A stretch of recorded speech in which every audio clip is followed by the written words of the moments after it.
श्रोता प्रेमियों, मैं राम सागर शास्त्री आप लोगों के समक्ष रखने जा रहा हूं एक प्रसंग, आला ऊदल की कहानी। देखिए, आला ऊदल की कहानी महाभारत की कहानी से जुड़ी हुई है। महाभारत के युद्ध में 18 अश्विनी सेना का विनाश 18 दिन में हुआ था, जिसमें 11 अश्विनी सेना कौरवों के पास थी और 7 अश्विनी सेना पांडवों के पास थी। महाभारत में शकुनी और द्रौपदी विनाश की जड़ रहे और आल्हा में माहिल और बेला विनाश की जड़ रहे। महाभारत के युद्ध में कौरवों और पांडवों के कुछ अरमान बाकी रह गए थे, इसलिए उन्होंने दोबारा जन्म लेकर अपने अरमानों को पूरा किया। इनमें आल्हा को धर्मराज युधिष्ठिर का अवतार माना गया है, ऊदल को भीम का, भेवा को सहदेव का, ब्रह्मानंद को अर्जुन का, चौड़ा को द्रोणाचार्य का अवतार माना गया है, गांधू को दुशासन का, आला के पुत्र इंद्र को अभिमन्यु का, पृथ्वीराज के पुत्र ताहर को कर्ण का, पृथ्वीराज को दुर्योधन का और पृथ्वीराज की पुत्री बेला को द्रौपदी का अवतार माना गया है तथा माहिल को शकुनी का अवतार माना जाता है। कुछ लोग ऊदल को बभ्रु वाहन का, ब्रह्मानंद को सहदेव का, मलखान को अर्जुन का, लाखन को नकुल का, ताला सैयद को भीम का अवतार मानते हैं, संयोगिता को रंभा का अवतार माना जाता है। आला में कुल 52 लड़ाइयों का प्रमाण मिलता है। आइए अब हम आला ऊदल की कहानी पर नजर डालते हैं। देखिए, चंदेरी में पहले चंद्रब्रह्म नाम के एक राजा हुए। वे चंद्रदेव की पूजा करते थे। चंद्रदेव ने प्रसन्न होकर उन्हें पारस मणि प्रदान कर दी, जिसको लोहे में छुआने से वो सोना बन जाता था।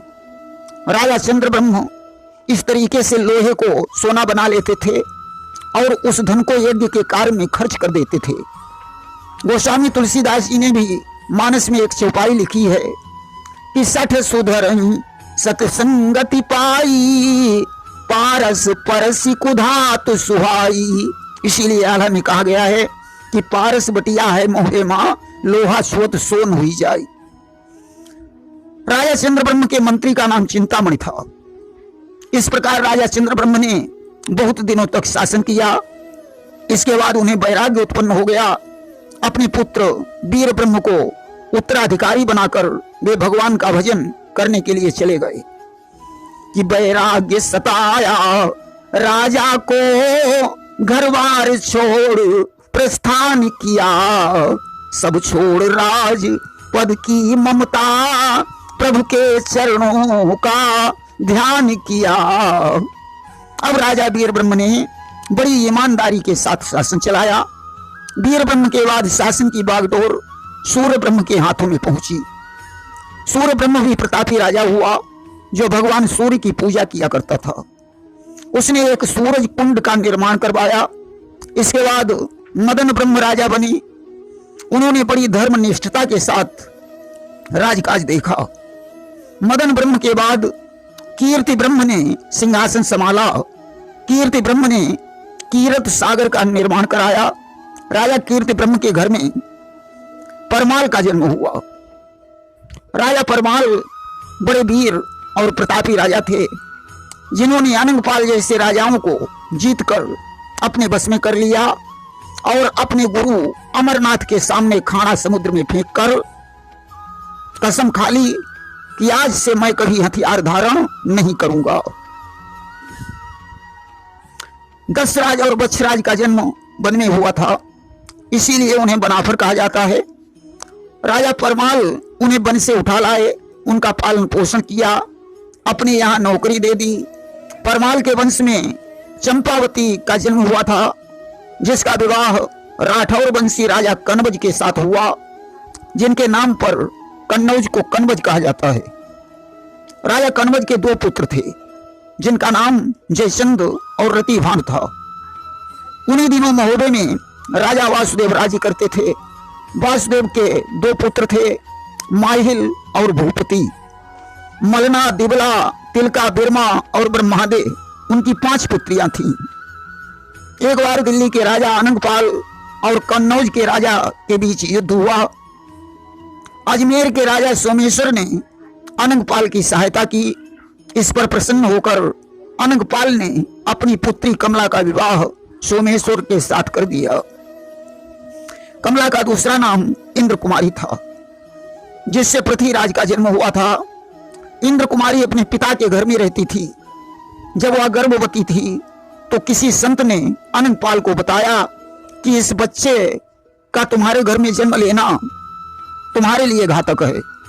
इसलिए अनंगपाल ने इंद्र कुमारी से कहा, बेटी, मायके में गर्भ गिरने की संभावना है, अतः तुम तीर्थाटन को चली जाओ। इंद्र कुमारी वहां से तीर्थाटन को चली गई। रास्ते में किसी ने इंद्र कुमारी को कुएं में गिरा दिया। दैव योग से उस कुएं के पास एक संत पहुंचा। वह इंद्र कुमारी को निकालकर अपने आश्रम पर ले आया। आश्रम में पृथ्वीराज का जन्म हुआ। एक बार सोमेश्वर शिकार खेलने गए। वहां उन्होंने पृथ्वीराज को सिंह के बच्चों के साथ खेलते देखा। साथ ही साथ संत के आश्रम में उनकी पत्नी इंद्र कुमारी भी दिखाई पड़ी। राजा सोमेश्वर ने संत को प्रणाम किया। संत ने बताया कि तुम्हारी पत्नी एक कुएं में पड़ी हुई थी, मैंने उसको यहां लाकर पालन पोषण किया। संत के आग्रह पर पृथ्वीराज ने अपने पिता को प्रणाम किया। वह संत और कोई नहीं बल्कि अश्वत्थामा थे।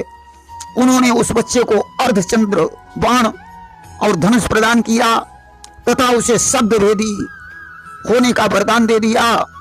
सोमेश्वर उस बच्चे को लेकर घर चले गए। उन्होंने वह बच्चा अपने भाई कानदेव को सौंप दिया। कानदेव पृथ्वीराज के चाचा थे। कुछ दिन के बाद सोमेश्वर की मृत्यु हो गई। पृथ्वीराज 100 सूरों से रक्षा करने वाला सामंत था। उसमें 80 हाथियों का बल था।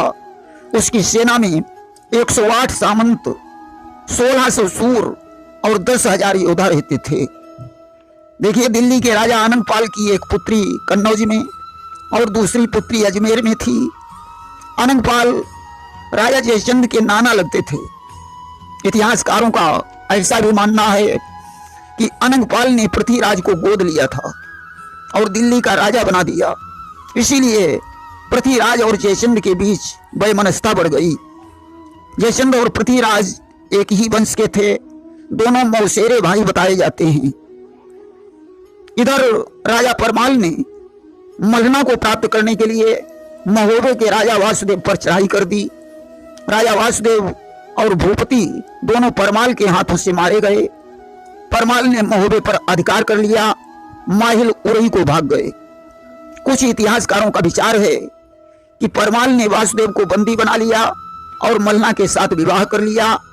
मलना की इच्छा महोबे में ही रहने की थी, इसलिए परमाल ने उनसे महोबा छीन लिया और वासुदेव, भूपति, माहिल तीनों उरई में जाकर रहने लगे। जो भी हो, माहिल परमाल की सम्मति से राज्य करते थे। माहिल ने परमाल से चुगली माफ करवा ली थी, इसीलिए कोई माहिल की चुगली पर ध्यान नहीं देता था और माहिल निर्भीक होकर इधर की उधर किया करते थे। साथ ही साथ परमाल को नीचा दिखाने की कोशिश भी करते रहते थे। राजा परमाल ने 10 राज का मकान महोबे की थोड़ी दूरी पर और बच्च राज का मकान सिरसागढ़ में बनवा दिया था और 10 राज का विवाह अपनी साली देवला के साथ तथा बच्च राज का विवाह ब्रह्मादे के साथ करा दिया। इनकी एक साली का विवाह कन्नौज के राजा रतिभान के साथ हो गया। बिरमा का विवाह पृथ्वीराज के साथ हुआ, जो परमाल की ही साली थी। राजा परमाल की रानी मलना से ब्रह्मा और चंद्रावली आदि का जन्म हुआ। दशराज की पत्नी देवला से आल्हा का जन्म हुआ। बसराज की पत्नी ब्रह्मादे से मलखान और सुलखान का जन्म हुआ। रतिभान और तिलका से लाखन का जन्म हुआ। पृथ्वीराज और बिरमा से ताहर का जन्म हुआ। पृथ्वीराज की 13 पत्नियां बताई जाती हैं। सबसे पहले उन्होंने गुजरात के राजा भोलाराम की पुत्री इच्छा कुमारी से विवाह किया। इसके बाद चंडरपुर की कन्या दाहिनी से विवाह किया। फिर पद्मसेन की पुत्री पद्मावती से विवाह किया। बेला पद्मावती की ही पुत्री थी। पृथ्वीराज के ताहर, पार्थ आदि 12 पुत्र बताए जाते हैं। राजा जयचंद्र के पुत्र का नाम हरिश्चंद्र और पुत्री का नाम संयोगिता था। संयोगिता ने पृथ्वीराज की वीरता की कहानी सुनी थी, इसीलिए वह पृथ्वीराज के साथ अपना विवाह करना चाहती थी। एक बार संयोगिता को स्वप्न में पृथ्वीराज के दर्शन हो गए। अब तो उसके विरह की ज्वाल और बढ़ गई। इधर राजा जयचंद्र ने संयोगिता को विवाह के योग्य देखकर उसका स्वयंवर ठान दिया कि ब्याह योग्य कन्या ही अनुमानी और दीन हो भूप स्वयंवर ठानी। उन्होंने पृथ्वीराज को छोड़कर नाना प्रांतों के राजाओं के पास निमंत्रण भेजा और पृथ्वीराज की एक लोहे की मूर्ति स्वयंवर में स्थापित करवा दी। संयोगिता ने सभी राजाओं को छोड़कर पृथ्वीराज की लोहे की मूर्ति के गले में माला डाल दी। उसी समय ग्वाले का रूप धारण करके पृथ्वीराज स्वयंवर में पहुंचे और संयोगिता को घोड़े पर बैठाकर दिल्ली को चल पड़े। पृथ्वीराज के साथ भयंकर युद्ध हुआ। बहुत से वीर गति को प्राप्त हो गए। राजा रतिभानु इस युद्ध में मारे गए। इधर एक बार की बात है, मारो के राजा जंबे का पुत्र करिंगा गंगा स्नान करने गया। वहां वह मेले में अपनी बहन के लिए नौलखा हार ढूंढ रहा था। तब तक उसकी भेंट माहिल से हो गई। माहिल ने कहा, आप मेले में क्या ढूंढ रहे हैं? करिंगा ने कहा, मैं अपनी बहन के लिए नौलखा हार खरीदना चाहता हूँ। माहिल ने कहा, अरे तुम राजा के पुत्र होकर मेले में हार खरीद रहे हो। मेरी बहन मलना के पास सुंदर नौलखा हार है, तुम जाकर महोबा क्यों नहीं लूट लेते? करिंगा की बात समझ में आ गई। उसने तत्काल महोबे पर चढ़ाई कर दी, परंतु ताला सैयद, दशराज और बच्छराज ने युद्ध करके करिंगा को भगा दिया। देखिए, दशराज और बच्छराज परमाल के सेनापति थे। ताला सैयद महोबे के मंत्री थे जो परमाल को अपना भाई समझते थे तथा बनारस में रहते थे। कुछ समय के बाद ताला सैयद बनारस को चले गए, दशराज दशपुरवा को चले गए और बच्छराज सिरसा को चले गए। मौका देखकर माहिल लिल्ली घोड़ी पर सवार होकर करिंगा के पास पहुंचे और सारा हाल बताया। उसी रात करिंगा ने चढ़ाई कर दी।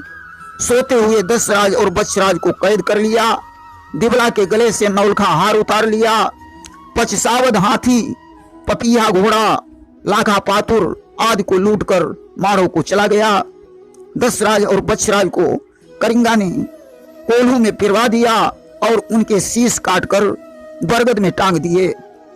इधर पृथ्वीराज ने मौका देखकर मलखे और सुलखे को सिरसा से भगाकर अपना अधिकार कर लिया और वहां अपने पुत्र पार्थ को बसा दिया। मलखान और सुलखान महोबे में चले गए। दशराज की मृत्यु के 3 महीने बाद देवला ने ऊदल को जन्म दिया। आलाजी ऊदल से 12 साल बड़े थे। वहीं बसराज की मृत्यु के पश्चात ब्रह्मांडे ने धांधु को जन्म दिया। पंडितों ने परमाल को बताया कि यह बच्चा अपने परिवार वालों से ही झगड़ा करेगा, इसलिए परमाल ने वह बच्चा बिंदुमती बांदी के द्वारा गंगा जी में प्रवाहित करवा दिया, जिसे पृथ्वीराज उठा लाए और उन्होंने वह बच्चा अपने चाचा कानदेव को दे दिया। वहीं लोगों का ऐसा भी विचार है कि बिंदुमती उस बच्चे का पालन पोषण करने लगी। एक दिन वह उस बच्चे को लेकर गंगा स्नान करने गई। वहां पृथ्वीराज की निगाह उस बच्चे पर पड़ी। उसने किसी नटनी की सहायता से वह बच्चा चुरवा लिया और जाकर अपने चाचा कानदेव को दे दिया। जब परमाल को पता चला कि उस बच्चे को कानदेव पाल रहे हैं तो वे निश्चिंत हो गए। धांधु का असली नाम देवपाल था। वहीं ऐसा भी विचार है कि वह बच्चा बांदी बिंदुमती का ही था जिससे धांधु का जन्म हुआ था। देखिए, ढेबा महोबे के राज पुरोहित चिंतामण के पुत्र थे। इनका असली नाम देवकर्ण था। इन्हें ढेबा नाम से जाना जाने लगा। ढेबा की ऊदल से मित्रता हो गई थी। जागन जो जगनेरी का राजा था, इन्हें परमाल की बहन का पुत्र बताया जाता है। मलखान के पैर में पद्म था। मलखान देवी का भक्त था। पंडितों ने बताया था कि इसकी मृत्यु पद्म के फटने से होगी। परमाल की पुत्री चंद्रावली अभी 16 वर्ष की भी नहीं हुई थी।